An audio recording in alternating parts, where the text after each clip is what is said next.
అందరికీ నమస్కారం. గత 2-3 రోజులుగా జరుగుతున్నటువంటి విషయాలన్నీ కూడా మీ అందరికీ తెలిసే. అవన్నీ కూడా నా వ్యక్తిగతమైనప్పటికీ ప్రజా జీవితంలో ఉన్నాం కనుక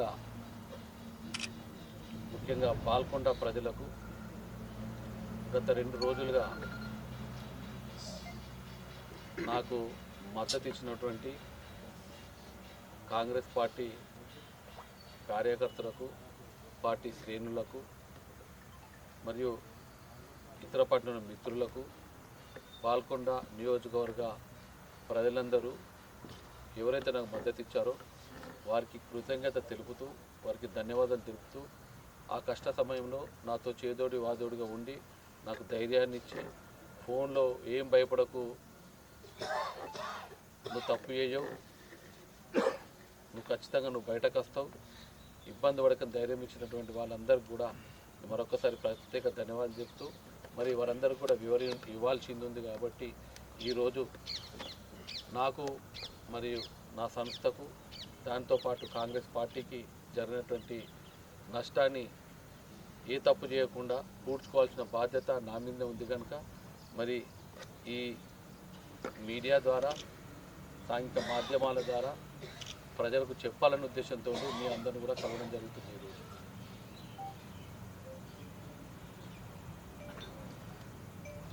ఇదంతా కూడా వ్యక్తిగతం, కానీ కొంతమంది కుట్రదారులు రాజకీయ కోణంలో ఆలోచించి నన్ను బదనాం చేయడానికి ప్రయత్నించడం విషయం మీ అందరికీ కూడా తెలుసు.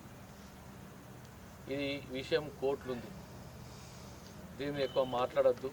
కాకపోతే బాధ్యత లేని వ్యక్తులు చేసినటువంటి పనికి వివరించుకోవాలా, మళ్ళీ కోర్టుకు కూడా అవసరమైతే చెప్పుకోవాల్సిన పరిస్థితి వస్తుంది కనుక నేను ఎక్కువ మాట్లాడకుండా ఒక 2 విషయాలే దీనిపైన మాట్లాడి, దీని వెనుక ఏం తతంగం జరిగింది, ఎందుకు ఇంత పెద్ద ఎత్తున దుష్ప్రచారం చేసినారో దాని మీద మాట్లాడతాను.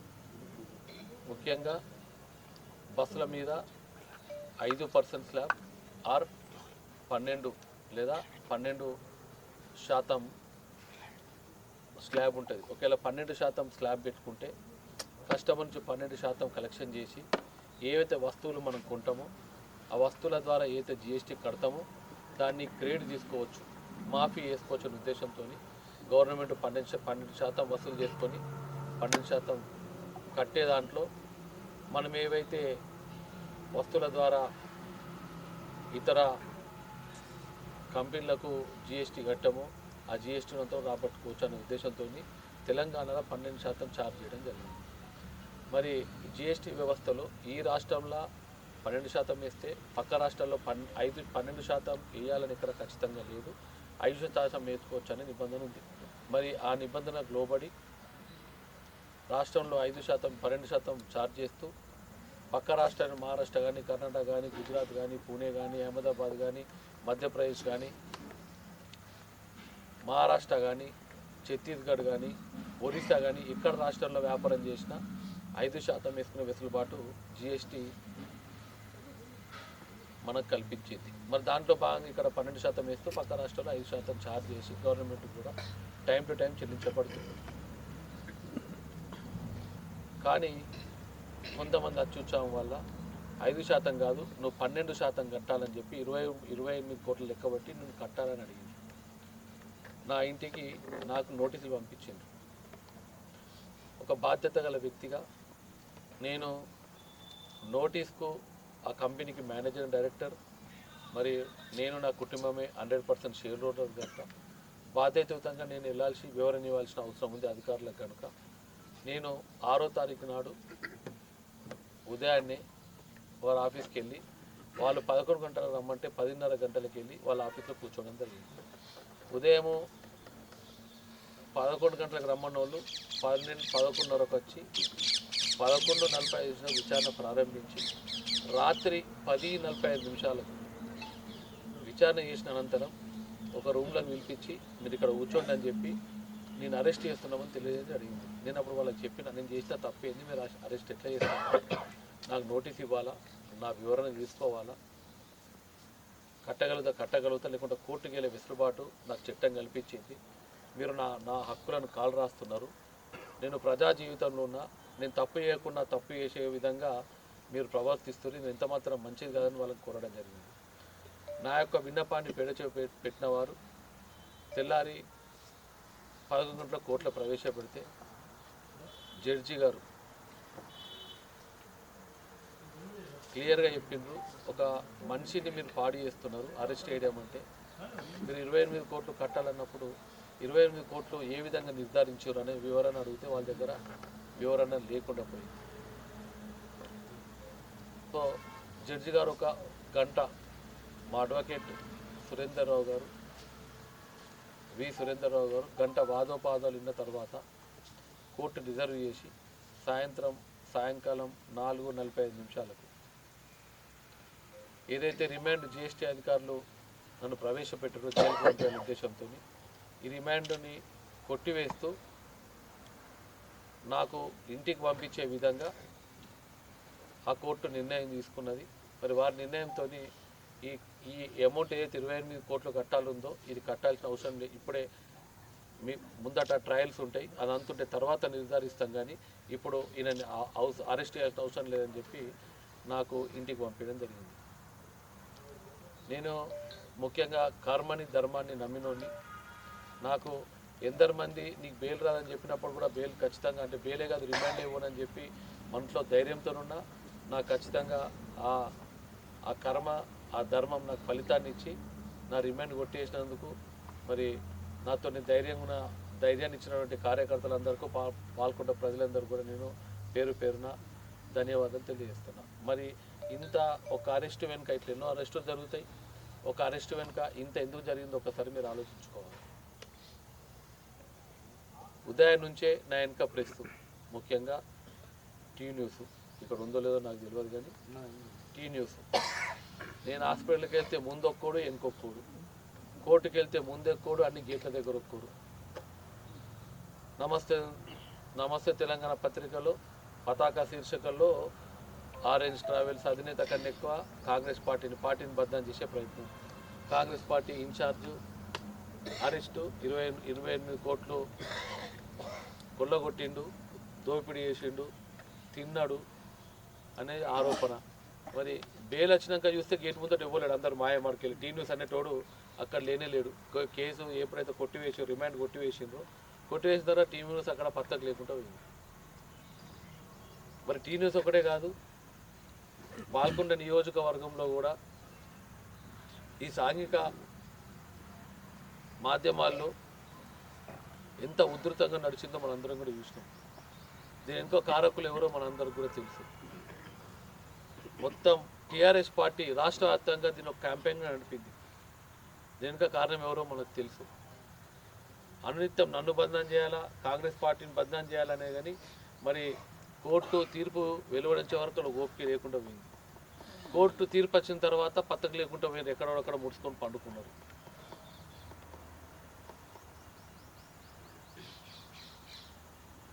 ముఖ్యంగా దీని ఎన్నుకున్నదో నేను ప్రత్యేకంగా పేరు చెప్పాల్సిన అవసరం ఏం లేదు, మన దొంగనే ఉన్నాడు ఇక్కడ. మొత్తం మొన్న ఎలక్షన్లలో 100 కోట్లు ఖర్చు పెట్టి గెలిచిండు కదా, ఆ దొంగ ప్రయత్నాలే టీఆర్ఎస్ నాయకులకు అందరికీ. మరి ఆయన వాళ్ళ తమ్ముడు ప్రభుత్వం ఉద్యోగం ఉండి వీడెప్పుడు ప్రజల్లో తిరుగుతూ ప్రభుత్వానికి మోసం చేస్తున్నటువంటి వ్యక్తులు నా మీద నేనేం చేయకుండా నన్ను కుట్రపూరితంగా ఇబ్బందికి గురి చేస్తున్న విషయం మీరు అందరూ చూసారు. ఇవే కావు, ఎన్నో ఉంటాయి ఇటువంటి. అన్నీ కూడా తట్టుకునే సిద్ధంగా ఉన్నా, కానీ బాల్కొండ ప్రజలను విడిచిపెట్టేది లేదు, బాల్కొండ ప్రజల్ని మోసం చేసేది కూడా లేదు. బాల్కొండ ప్రజలు కూడా ఆలోచించాలని చెప్తున్నా. కమ్మరిపల్లి మండలం కానీ, మోర్తాడు మండలం కానీ, బట్టాపూర్ మండలం కానీ, అటు ఉమ్మడి బాల్కొండ మండలం కానీ, బాల్కొండ, ముక్కాల్, మెండర మండలం, ఉష్కే కాంగ్రెస్ పార్టీ అధికారం రాకముందు ఏ ధర ఉండే, ఈరోజు ఏ ధరకు వస్తుందో ఒక్కసారి బాల్కొండ ప్రజలందరూ కూడా ఆలోచించుకోవాలి.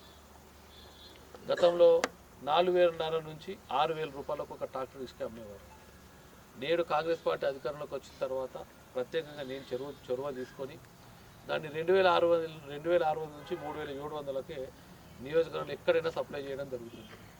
ఇంకా అక్కడక్కడ క్వారీలు ఉన్నాయి, కొంతమంది క్వారీలు అలవ్ చేయకపోవడం వల్ల ఆ ప్రాంతాన్ని పక్కన గ్రామాలకు, ఉదాహరణకు ఆశకొత్తూరు ఉంది. ఇక్కడ ఉష్కే సప్లై చేయాలంటే పట్టాపూర్కి వెళ్ళి తీసుకురావడం జరుగుతుంది. సో అటువంటి వారికి 2700 2900కు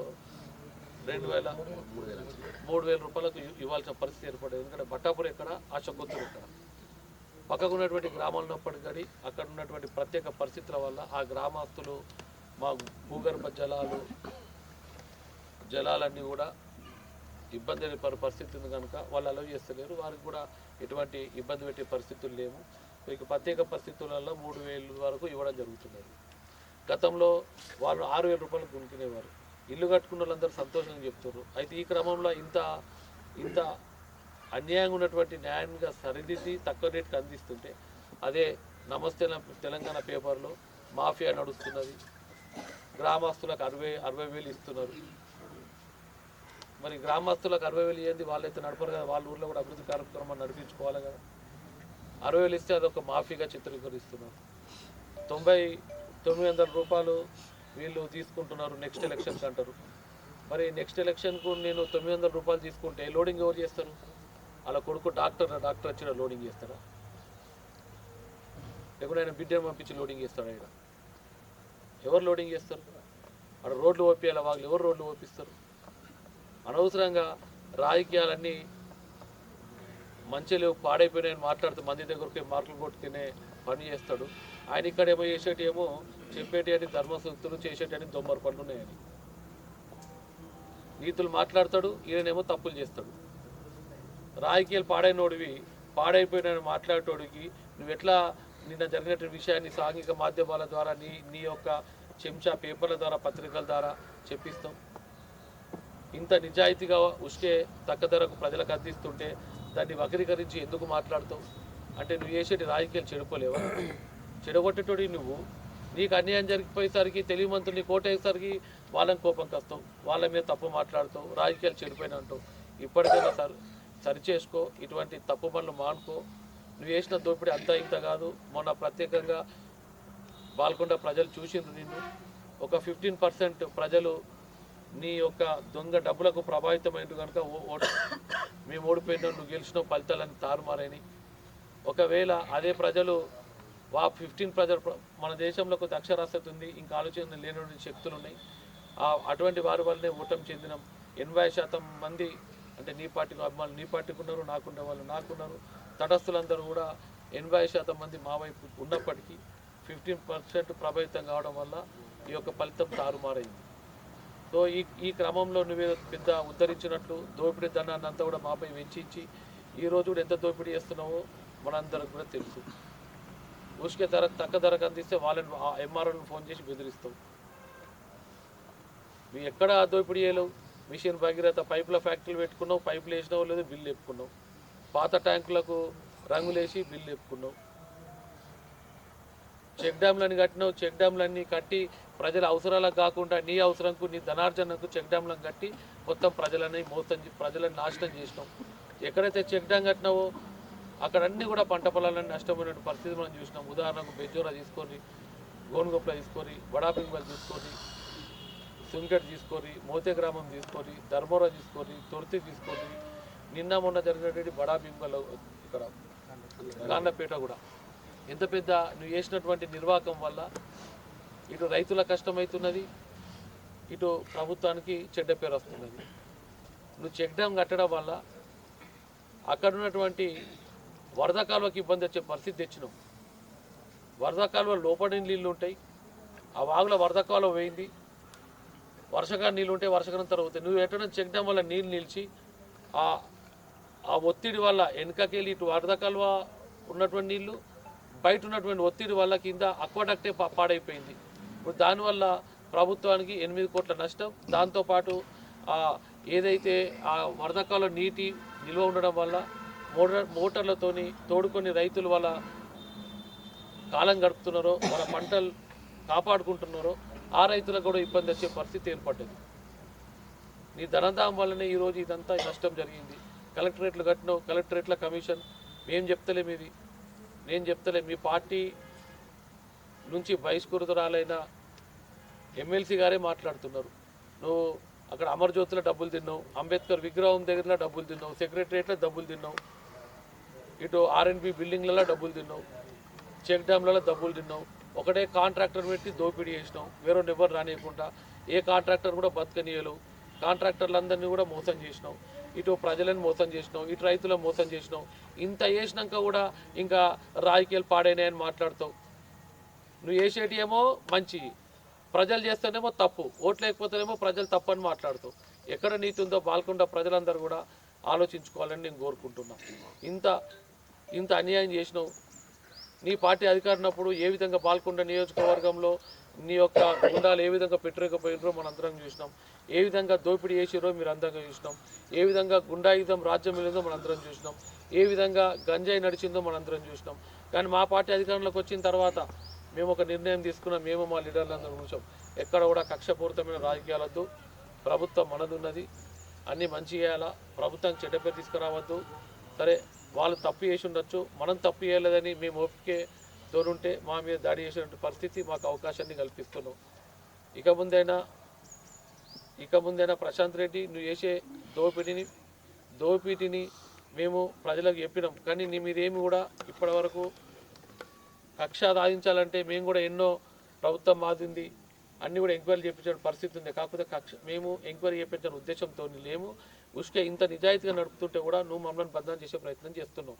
ముఖ్యంగా నన్ను టార్గెట్ చేసినావు. నేను రాజకీయాల్లో ఇవన్నీ కామన్, నాకు ఇబ్బంది లేదు. నేను ఈరోజు చెప్తున్నా, బట్టాపూర్ క్వారీలో నువ్వు ఏ విధంగా చేసినావు.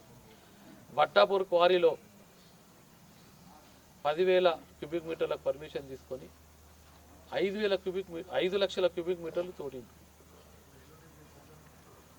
దానివల్ల గవర్నమెంట్కి ఎంత నష్టం చేసిండో, ఒకవేళ పెనాల్టీ ఎంత, ఆయన ఒకవేళ ప్రభుత్వం పెనాల్టీ విధించాలనుకుంటే ఎంత వస్తుందో మీకు వివరణిస్తాం.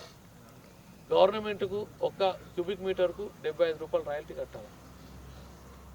ఒకవేళ రాయల్టీ కట్టని పక్షంలో ఇప్పుడు 5 లక్షలు దోపిడీ చేసింది కదా, దానికి 7.5% పెనాల్టీ వేస్తే 75 రూపాయలకు ఒక్కొక్క దానికి దాదాపు 500 రూపాయలు చిల్లర అవుతుంది.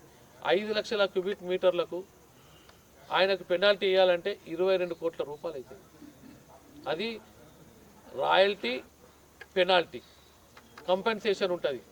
కంపెన్సేషన్ అంటే ఆ బండలని తీసిండు కదా, కంపెన్సేషన్ కూడా గవర్నమెంట్కు క్యూబిక్ మీటర్కు 800 రూపాయలు కట్టాలి బండకు. ఆయన 5 లక్షలు 5 లక్షల క్యూబిక్ మీటర్లు తోడిందంటే దానికి 40 కోట్లు అవుతుంది. అక్కడేమో 22 కోట్ల రాయల్టీ ప్లస్ పెనాల్టీ, ఇక్కడ 42, 62 కోట్లు నువ్వు ప్రభుత్వానికి బాకీ ఉన్నావు. ఎన్ని కోట్లు? 62 కోట్లు ప్రభుత్వానికి బాకీ ఉన్నావు. మరి అదే కాకుండా ఎన్విరాన్మెంటల్ డ్యామేజెస్ కూడా కోర్టు ప్రశ్నించింది, ఎన్విరాన్మెంటల్ డ్యామేజెస్ అని. ఎన్విరాన్మెంటల్ డ్యామేజెస్ కింద 100 కోట్లు కట్టాల్సిన అవసరం ఉంది. అంటే నువ్వు 162 కోట్లు ప్రభుత్వానికి మోసం చేసినావు. ప్రభుత్వం మాదింది, మేము కక్ష తీసుకోవచ్చు, కానీ కక్ష వద్దు.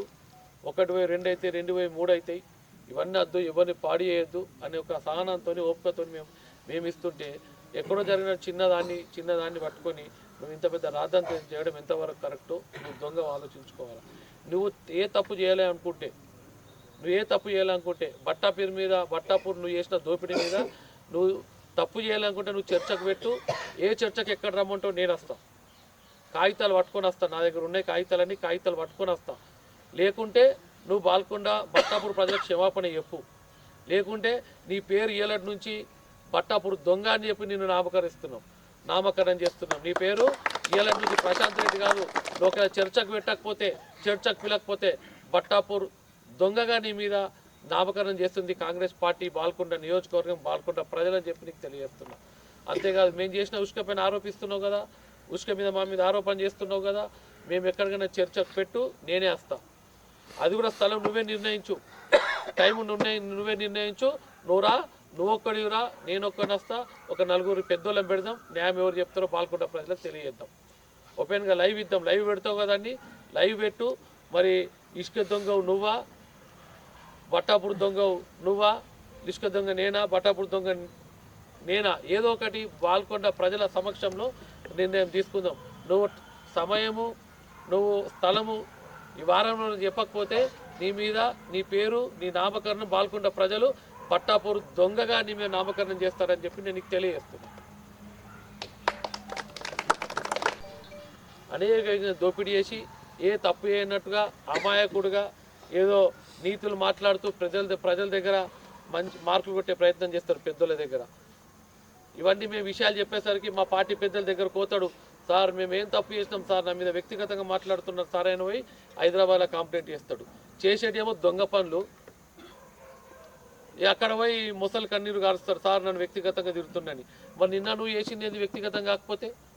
నువ్వు చేసిన దోపిడీ మీద మాట్లాడినా, నేను నిన్న తప్పు చేసినట్టయితే కోర్టు నన్ను శిక్షిస్తుండే. నేను ఈరోజు వచ్చి మీ మధ్యలో కూర్చునేవాడిని కానీ ఈరోజు మీ మధ్యలో కూర్చున్నా అంటే కోర్టు నన్ను శిక్షించలే. కోర్టు జ్యేష్ఠ అధికారులకు చెప్పింది మీ తప్పున్నది, మీ క్యాల్కులేషన్ తప్పున్నది, ఆయనకు కోర్టు వెసులుబాటు కల్పిస్తుంది, ఆయన ఇంటికి పంపిస్తుందని కోర్టు నన్ను ఇంటికి పంపించింది.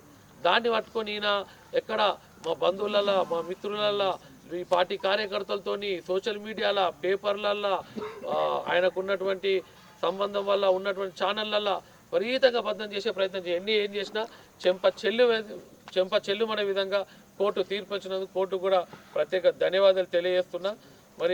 మరి మళ్ళొకసారి చెప్తున్నా, నువ్వు బట్టాపుడు దొంగ ఉంటావా లేకుంటే నీ పేరు కాపాడుకుంటావా? నువ్వు 6 రోజులలో సంక్రాంతి లోపల స్థలం నిర్ణయించకుంటే, సమయం నిర్ణయించకుంటే నీ మీద సంక్రాంతి రోజు బట్టాపుడు దొంగగా నామకరణం చేస్తుంది బాల్కొండ నియోజకవర్గం అని చెప్పి నేను నీకు హెచ్చరిస్తున్నా. ఇంకేమున్నాయా?